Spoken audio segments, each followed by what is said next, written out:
Hello, ఇక్కడ చూసారు కదా చేపలు చాలా అంటే చాలా ఎక్కువ పట్టాము ఈరోజు. ఇక్కడ చూసారు కదా వాటర్, ఈ వాటర్ అయితే ఫ్రీగా వస్తుంది, నో ఎలక్ట్రిసిటీ. అదే విధంగా అనేది ఈ వీడియోలో తెలుసుకుందాం.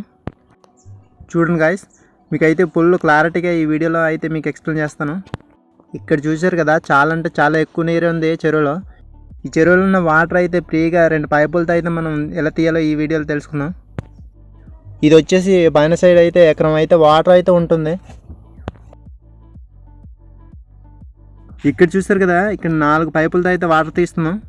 ఫస్ట్ ఆఫ్ ఆల్ మనకు కావాల్సింది అయితే 4 పైపులు అయితే తీసుకోవాలి. సెకండ్ వచ్చేసి కింద అయితే మనం ఫిల్టర్ కూడా తీసుకోవాలి. నాకు అక్కడ ఎల్బెండ్ ఉంది కాబట్టి ఎల్బెండ్ తీసుకుంటున్నా. సెంటర్ వచ్చేసి 2 ఎల్బెండ్ ఒక పీవీసీ పైప్ ముక్కను అయితే తీసుకోవాలి. సెట్ చేసుకున్న తర్వాత ఫస్ట్ అయితే ఫుల్గా వాటర్ని అయితే నింపుకోవాలి. చూస్తున్నారు కదా, ఈ విధంగా అయితే ఫుల్గా అయితే వాటర్ని అయితే ఇక్కడ నింపుకోవాలి మనం పైపుల్ని. చూసారు కదా, ఈ విధంగా నింపుకున్నాక మనం 2 ఎల్బెండ్లు అయితే ఇక్కడ సెట్ చేసుకోవాలి. ఈ విధంగా అయితే కింద సైడ్ కూడా ఫుల్గా నింపుకోవాలి. ఇక్కడ చూసారు కదా, ఫస్ట్ వచ్చేసి కింద సైడ్ అయితే మనం వాటర్ని అయితే ఫస్ట్ ఓపెన్ చేయాలి. నెక్స్ట్ వచ్చేసి మీద సైడ్ అయితే మనం వాటర్ని అయితే చింపాలి. చూడండి గాయస్, ఎక్కడైతే నో ఎలక్ట్రిసిటీ, నో జనరేట్. ఇక్కడ చూసారు కదా, సెంటర్లో అయితే ఒక జాయింట్ అయితే చేశాను. ఆ జాయింట్ ఒకటి ఉంది. ఇక్కడ చూసారు కదా, క్లియర్ కనిపిస్తుంది, ఒక జాయింట్ ఒకటే చేశాను వితౌట్ ఎలక్ట్రిసిటీ. చూసారు కదా, చాలా చాలా బరువుగా ఉంది. చూసారు కదా, ఇక్కడ వాటర్ని అయితే కిందకైతే లాక్కుంటుంది. చూడండి, ఇక్కడైతే ఇప్పుడు నేను ఒక ఆకును అయితే వేస్తాను. చూస్తున్నారు కదా, ఆకును అయితే ఏ విధంగా కిందకి లాగుతుందో చూస్తున్నారు కదా. ఇది వచ్చేసి పైన సైడ్ అయితే 3 మీటర్స్ హైట్.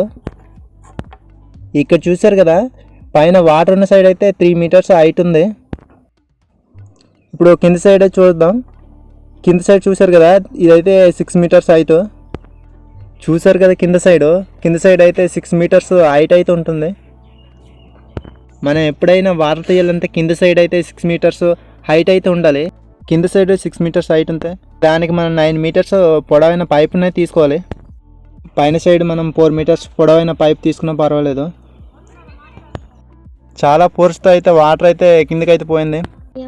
ఆ విధంగా అయితే మేము ఇక్కడ చేపలు అయితే పట్టాము. చూడండి, చాలా పెద్ద చేపలు అయితే మాకు ఈ చెరువులో అయితే దొరికినాయి ఈరోజు. ఇక్కడ చూసారు కదా, మ్యాక్సిమం 2 kgs అయితే ఉంటుంది చేప అయితే మాకు దొరికింది. ఈ చెరువులో అయితే ఇంకా చాలా చేపలు ఉన్నాయి, పట్టాలి. చూసారు కదా, చేపలని పట్టాము. ఇక్కడ అయితే మేము చేపలను అయితే పంచుకుంటున్నాం. ఇలాంటి వీడియోస్ కనుక మీకు నచ్చినట్లయితే ఛానల్ని సబ్స్క్రైబ్ చేసుకోండి. అలాగే ఈ వీడియో కనుక మీకు నచ్చినట్లయితే లైక్ చేయండి.